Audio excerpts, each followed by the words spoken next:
Today we're talking about the 5 ways the INFJ makes others feel like on drugs. So meeting an INFJ is an intense experience. I'm not talking about meeting an INFJ for 5 minutes because we can play a role. We can be very kind, we can be very polite, and it's not that we're not those things, but once you get to know an INFJ on a deeper level, it has a big effect on you. Not every single person has that reaction, but overall, it seems like there is something special about the INFJ. Not to say it's like great special, but it's something that is unique, something that is different.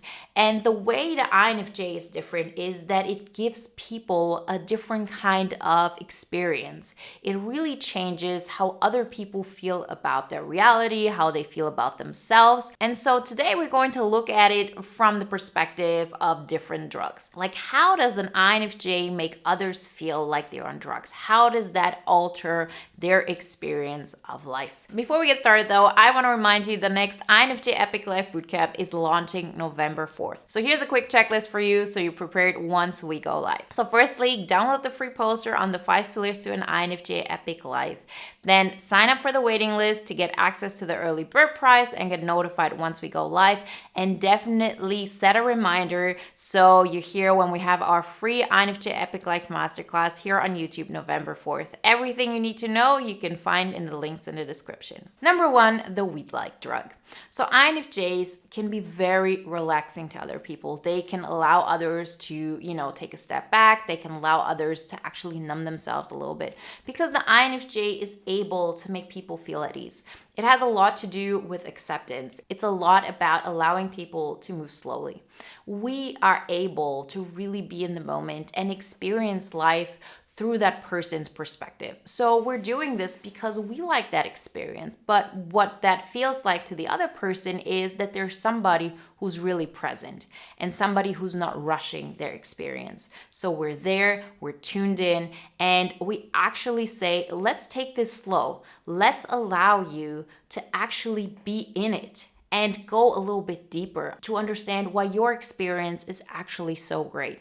And there's something not just exciting, but there's something calming about it. We can do this because the way we approach other people. It's not just the acceptance part. It is all about saying, you don't have to do anything. You are great the way you are. With that, we're really staying in the moment. We're enjoying that situation. We're allowing others to be goofy. We're allowing others to just take a step back, take it slow, and then see where it leads. The INFJ isn't the type that is very rushing. Even if we rush on the outside, deep down, there is this slow sense of movement. And I'm always saying being slow doesn't mean that you're not getting things done. INFJs can really do this in a way of slow is smooth and smooth is fast kind of thing. But our energy is very calming. Our energy is very smooth and slow and steady. And that really makes people very often have this weed-like experience once they're around an INFJ, particularly if it's only the two of you, because you allow them to experience it like this. You're not expecting them to give up so much of who they are in order to make space for you.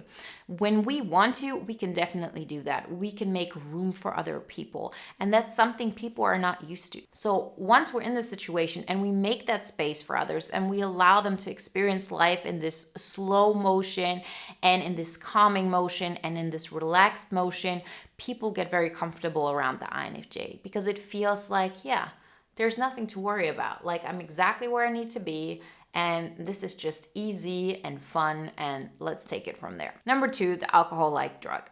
So being around an INFJ very often has the effect of the INFJ being the protector. So we are making sure that the other person actually goes beyond of what they normally would allow themselves to do because we're there to make sure they're okay. That doesn't mean that this just happens, in a situation where they do drink, but it just means in general of, okay, they can go far, they can do the things that are maybe not the healthiest because we will make sure that they won't do anything that will have a negative effect on them, in the long term. So very often, if you drink, inhibitions go out the way. You do things that your impulses are saying to you. So impulse control isn't that high. And there's just more freedom of this is what I feel in the moment. This is what excites me. and I'm not being rational necessarily. And when you're around an INFJ, this is one of the things you're experiencing, because the INFJ, if they're really focusing on you in that moment, they're there to protect you. So the INFJ always has in the back of their mind, if they're with somebody that they're like, I'm protecting you. I'm making sure you're fine. I want the best for you.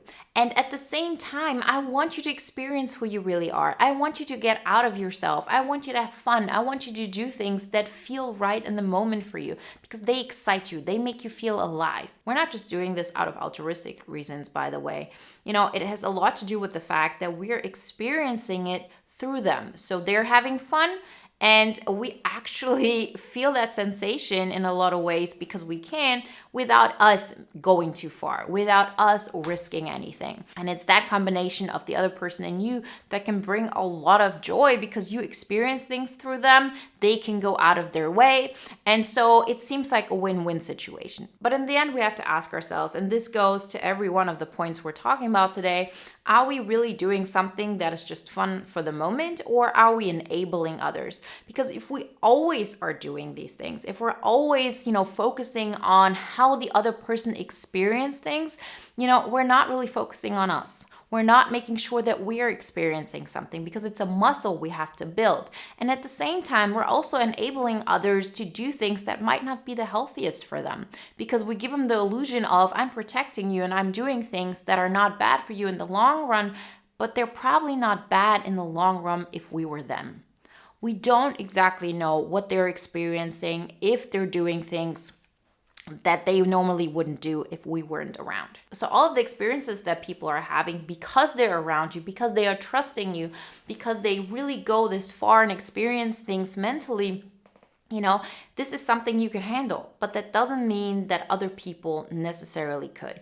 And so we have to really understand where this our responsibility. And it's totally okay to, just live it out and not be so serious all the time. But just to remember that if we focus on us first, if we make sure that we start building that muscle, that we, live life the way we want, and we start understanding and feeling things through our own, we won't be in those situations over and over again. It doesn't mean that we can't tap into that. It's, an interesting experience for you and for the other person. Just take it with a grain of salt, because all of those drug-like experiences that people might be having because they're in your presence, they're going to have an effect on them. And probably they're going to be great, but you always know there's some side effects of it. And it's not just those physical things that, you're not experiencing when you're just around the INFJ. There are things that you do, they can get into depressive situations because they had this high when they were around you and now they don't. So the best way is just to be aware of that and to say, okay,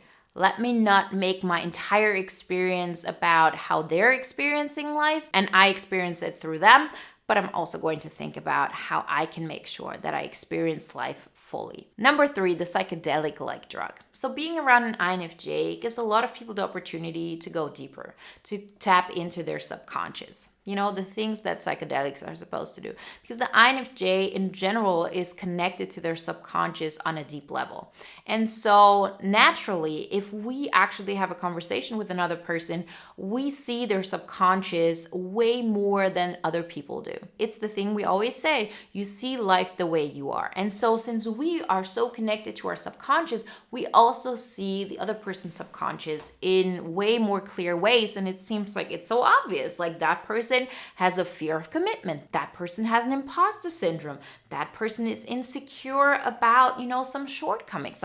It's totally obvious. Well, it's obvious to us. And first off, it's probably not obvious to other people. People probably are not aware that person is overcompensating or whatever. But more than that, the other person that you're having this relationship or this conversation or whatever it may be with, they're probably not even aware of it themselves. And so being around you gives them a way to tap into their subconscious. And this is a scary place for a lot of people. It feels good and interesting at first, but that's why so many people actually back off and cannot handle the INFJ once they had, an intense conversation or situation with them, because they went deep and there was something hidden that they're not able to handle yet. We want to help them. We want to allow them to get through that. But in the end, It's their prerogative to decide, do I want to tap into this or not? And very often, if we, tap into this psychedelic like drug with other people, people are not expecting this. It's not like they signed up for it. It's not like they said, oh, okay, here is something you can drink and then you'll feel this, and it's on you to decide if you want to. They're actually just in it. Didn't expect this, and it feels exciting, but the moment they're by themselves, they recognize that this was something that, made them uncomfortable. It might have made them scared, and then they're probably hesitant to do it again. So really ask yourself, how am I going to handle this? And in a lot of ways, this is also something that is not up for us, because being like this and going into our subconscious, once we understand, okay, not a lot of people can handle this, what I'm actually going to do is I'm not going to hide it at all. Because the scary part in this situation for the INFJ and for the other person is that we think the way we are is wrong. People are not accepting it. And it's something that is, just weird. And so we keep it hidden until we see a person and we think with them I can connect. And then we go deeper. And that's actually what brings us a lot of pain.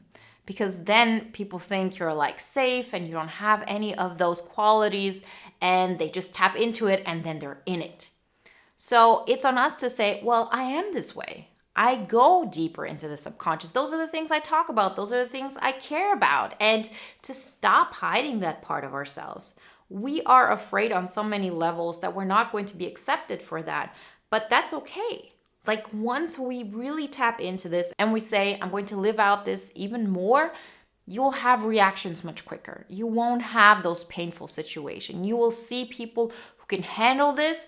They don't get faced by it at all. Like it doesn't really, get them to their subconscious, or if it does, they can handle it. And other people who feel uncomfortable around us, they just distance themselves from you psychologically. And it doesn't even have to be a big thing. So once I started being more myself, like all of my relationship dynamics have changed. I have people in my life, like friends who have been friends with forever. Our dynamics have changed. We're still close, but we're not psychologically as close as we used to, because back then we actually had a codependent friendship. We were based on, all of those dynamics that weren't healthy for neither of us. And now that I'm more, vocal and more present and more, living out who I really am, and the fact that I go more into the subconscious and those are the things I care about and those are the things I talk about with you, people then can decide for themselves what the psychological distance is towards the INFJ that they feel comfortable with. Allow people to make that choice for themselves. Don't go out and say, oh, if I'm being myself, nobody's going to like me. Like you're going to be okay on your own, trust me. But the people who can take you on, they now have the chance to see that. And only when you allow yourself to be yourself, you will actually feel loved. Because otherwise, it's just like this facade that people are liking and you'll still feel alone. Number 4, the ecstasy-like drug. So being around an INFJ will make you feel extremely happy. INFJs are very loving. INFJs are very open. They don't really give off the sense of I'm judging you, and they allow people to be themselves. Like we really make room for people in a way a lot of types cannot, and not because they don't want to. It's just they are taking up space. As a general rule, that's who they are. And actually, that's probably healthier for them than what we're doing if we're constantly making space for others by hollowing ourselves out. Knowing that this is a skill, knowing that we can help others in certain situations, like that's great, as long as we know that this is not our go-to mode through life. Because if we do that, there's nothing left of us that we can start building up. But the fact is that if we decide to do that, if we make space for others, there's such an acceptance there. It makes people so happy because it goes deep.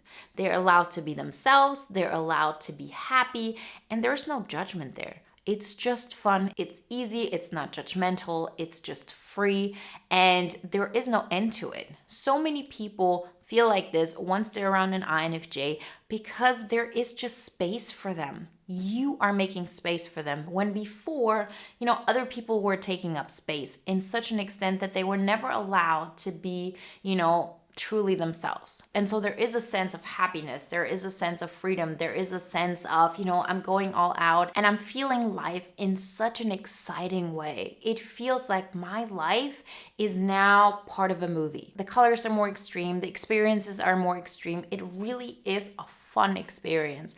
And so in a lot of ways, this is what happens once you're around an INFJ in, let's say, a party-like situation, or in a situation where you can let loose a little bit. The INFJ allows you and actually pushes you to have fun in this way, because there is no judgment there. This is all about how can I, as an INFJ, make sure that they're living out their kind of happiness, their kind of fun, and I'm there to accept it. I'm there to make room for that. That is very rare. And so people really like this about the INFJ. And there's absolutely nothing wrong about it. We just have to keep in mind it's not all about other people's experiences. Yes, you're doing a lot for other people, but if you're doing this from a place of I'm hollowing myself out, I'm giving everything to others, and I'm keeping my head barely above water, then you're never going to be able to grow yourself, and you're always going to feel like something is missing. But once you start, putting that energy into you first, creating that life that, gets you excited and makes you feel like you can have fun with who you are and what you want to do, there's still going to be enough energy left to be there for others and help them experience this as well. Number 5, the opium-like drug. So INFJs can make other people feel like they're laying on cotton, they're laying on clouds. There is this notion of acceptance because actually the INFJ can hold on to their sense of self while making room for others. And so through that acceptance, there's not just fun and there's not just, tapping into the subconscious and all of that, but there is this motherly, fatherly love that is connected. It really feels this way. And the reason why we can provide this for others is because we can tap into the subconscious. So it's not just, we go into the subconscious and, there are those insecurities that we're going to bring out, and there's this thing that they have to work through, and we're also going to make room for them to have fun and be completely themselves. But there's also this acceptance factor, because once you actually are able to look deeper into a person's subconscious soul, and we don't have to get esoteric here. Like, I'm not saying we're like those, supernatural beings. You just kind of understand as an INFJ because of our skills, because of the way our pattern recognition works. We understand, okay, that person feels most at home. They feel most love if they're allowed to be themselves in this area, if we accept them in this kind of way. There is just this knowledge there. And again, it's pattern recognition. It's not some supernatural thing, and it's not a soul connection. We just understand it because we have actually looked into people so many times. We understand and read people, and their body cues and whatever it may be. And so therefore, we're able to give them a kind of acceptance that goes really deep. And it reaches them at a level that they may have hidden from themselves since they were children. And because of that, it feels very warm. It feels like this opium-like loved and accepted kind of way that, you can only get if you feel completely and truly loved. And being around an INFJ can give you that experience. So again, is this something that we have to monitor? And I have to say, this is a tricky one, because this is something we love to do. But I have experienced situations where I've given this to people and then I've taken it away. I've done this in my 20s and I've regretted it deeply because, you're giving something to others, and after that, taking it away from them, not only breaks their heart, but they are actually mad at you. They don't understand what happened. And they start telling themselves a story in order to be able to handle this. This is a very sensitive thing. And just because we can read others and we can have this pattern recognition, we just have to be aware of the responsibility that we're taking on if we're giving this to others and then we're taking it away. At the same time, it's not just what you do for the other person. Being in a situation where you experience how you made the other person feel, and then they have this totally negative reaction towards you, is super painful. And I'm sure every one of us has experienced this to one extent or another. And so it's not just a protection of the other person, but to also bring ourselves back to earth and say, this is scary stuff. Like, I don't want to go deep like that with others, because not only what it can do to the other person, but also for the pain it causes me. So I'm going to be more protective of myself as well. I'm going to learn that I have, limits as well, that I'm not always going to be able to be the bigger person who can take more, but I also have to make sure that I protect my own well-being. And so I'm going to be more careful who I'm going to have that deep of, a mental connection with and have this experience with. I used to do this with people I had barely met because my heart just yearned for that, because I felt so, not connected with others. And I saw like this one outlet. Oh, that's a person that I can completely understand. I can give them what they want, and therefore we can have this connection, right? It was all like in a mental situation, a conversation, like, one afternoon, whatever it may be. But once you experience this over and over and over again, you recognize, okay, there's something that's not right here. This doesn't feel good, and it probably went too far. And so this is one of those things where we just have to be careful with what we're doing. Opium is a dangerous drug. So really take this into your life as well and understand, when should I do this? When am I allowing myself to be like this? And to also ask yourself, okay, if I'm going all out in those certain situations, doesn't that mean that there's something missing in my life? Why am I looking for those small outlets to bring out my true self? And it's on us to say, I need to bring this out in my everyday life. I need to live it. I want to feel connected to life. So I don't have to look at any kind of situation where I'm allowing myself to connect with another person. I'm just connected to my life, to everything around me, with every person. And it all comes down to us starting to accept ourselves, us like creating the life we always wanted based on what makes us proud of ourselves, what makes us connected to the life that we have around us, and to say, who can we then add to our life without making the compromises of, being ourselves. And that's actually what the INFJ Epic Life Bootcamp is all about, creating that INFJ Epic Life on your terms. So remember, if you want to join our amazing community, we're hundreds of INFJs. We're all working on this mission together. And the next live round starts November 4th. So make sure, if you haven't done this so far, to download the free poster on the 5 pillars to an INFJ Epic Life, join the waiting list to get access to the early bird prize and get notified once we go live, and set a reminder for the free INFJ Epic Life Masterclass here on YouTube, November 4th. Everything you need to know you can find in the links in the description. And if you want to watch another video now that is in alignment with today's topic, then watch the video on why the INFJ seems too deep for others.